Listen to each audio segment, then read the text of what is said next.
Hey guys, I'm Ramsey Fahs. I'm one of the news editors for the Crimson here on campus. Fun to be here to chat with you guys. I'm going to talk a little bit about a story I worked on last semester, but it's a thread that we're continuing to work on, about the men's soccer team. Just as a caveat, I don't think that there are any huge hot takes or takeaways on college reporting that we have here. I think we were able to break a story, and I think that was a combination of just kind of general source development stuff that I'm sure you guys all practice, and then an incredible amount of chance and coincidence. But just to give a little bit of a background about how we sort of got to this story. So the basic contours of it is the 2012 Harvard men's soccer team we discovered had been producing these sexually explicit scouting reports on female recruits. So every year they would essentially stalk the Facebook profiles of incoming women on the soccer team and evaluate them sexually and then disseminate it within the team.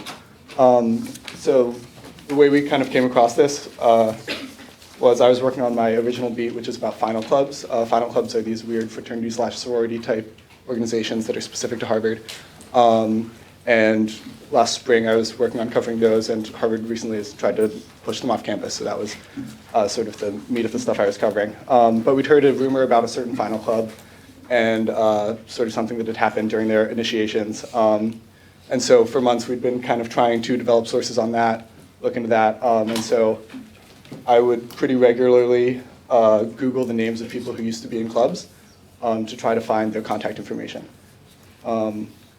And so, yeah, I'd be doing this. A lot of dead ends, as I'm sure you guys know, with sort of long-term investigative stuff. But eventually, Googling this guy's name, he turned out to be on the 2012 soccer team. One of the Google results that came up when I sort of Googled his name and Harvard and cell phone was this Google group that he was in 2012 that was the men's soccer Google group. So the message in there was something pretty innocuous. It was like, hey, I've got free soccer cleats. But I realized that if you could click back, you could look at all of the messages from the whole group. So I was curious and started clicking through all of them. And then at the beginning of the year, came across the scouting report itself, which, as I mentioned, was quite lewd and pretty shockingly bad. So after that, I took it to my editor, Meg Bernhard, who was former managing editor. And this was a couple weeks, I think, after David Fahrenthold had broken the Trump story. And so we realized this was something we felt we had to report on. And the way we did the outreach was on Friday. So this story published on October 25th, which was a Monday. I believe we decided we had to run with it the Monday prior, maybe the Wednesday prior. The timeline's a little fuzzy. So Friday we started reaching out to administrators, the director of athletics. We tried to get an interview with the dean of the college to set up interviews on Monday. On Saturday we reached out to men on the team. I spoke with the person who'd written the report.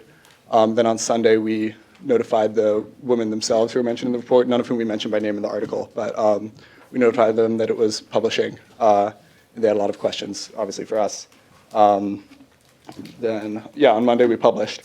So the big kind of questions we had as we kept going was, obviously this is the 2012 men's soccer team, but we weren't really getting any answers as to whether the team had continued this pretty shocking tradition.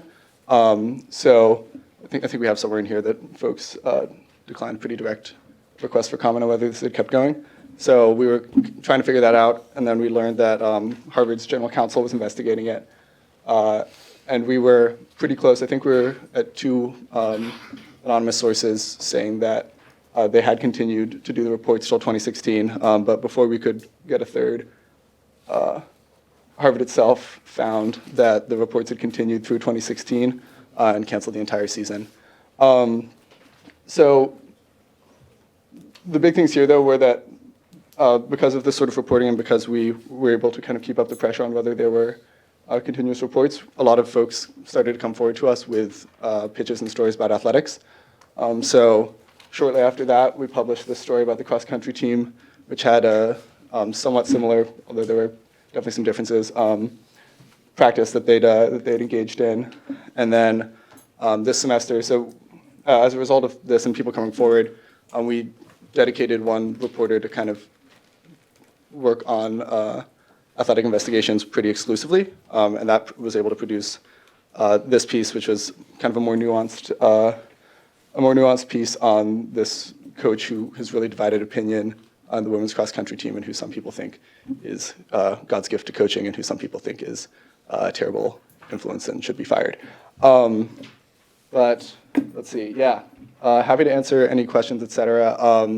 But I mean, I think the essential takeaways were sort of from this experience was just the importance of keeping on with source development. And I guess the one kind of concrete bit of advice that I would have is I think that there was a time between 2012 and 2013 when if you set up a Google group, the default was for it to be publicly archived. So I would suggest that you guys all go back to Google tonight or sometime this week and just put in a lot of search terms. Like I think the way I found it was like Harvard and soccer, that sort of thing. Just like combining a lot of Booleans. And the important one obviously is, I think it's groups.google.com.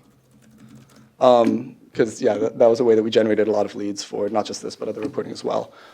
So that's something to take advantage of if you guys think that Google Groups were something that people at your schools were using in 2012 and 2013. That seems like about time. Mm-hmm. Sweet. Okay, thanks so much, guys.